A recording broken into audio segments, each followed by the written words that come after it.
Truckers and warehouse operators at the Port of Mombasa are urging the Kenya Ports Authority to source for an alternative space for storing empty containers to avert a looming logistics crisis.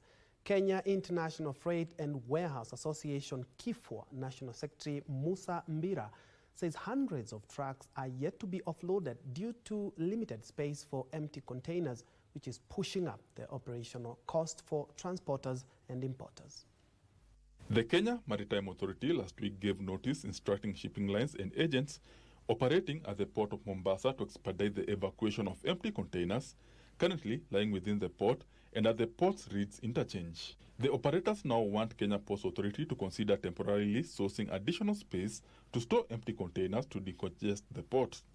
We are requesting KPA, we are requesting KRA, we are requesting Kenya Ships Agents Association to at least talk to the governor of Mombasa or the governor of Kilifi to allocate a place either in Mazeras, Miritini, Jomvu.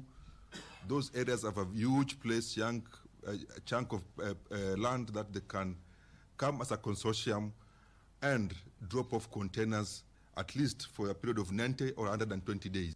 They say the empty container storage crisis has seen business incur more costs, despite assurances that they will not accrue demurrage charges once it is confirmed that an empty container has arrived at its designated drop-off depot, even if it cannot be offloaded immediately due to capacity constraints.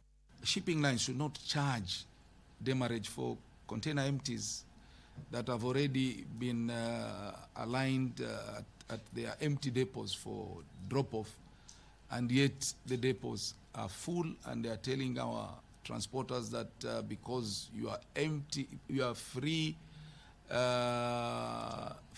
demurrage charge is yet to start, you come tomorrow or day after. Then who pays for those extra days if demurrage has occurred? More than 500 trucks have their empties for the last 1 week. This person uses the truck to make more trips, to make more money. The transporters and warehouse operators fear that the situation would escalate to a crisis if it is not urgently addressed before the peak season in December. This crisis of empty container started in mid-June when it was still a crisis. And then it became now in late November. Now we are heading to November. It is now a disaster. When we are going to the peak season in December, it will be a tragedy. The port will be impassable, the towns will be impassable because empty containers will be dropped anywhere.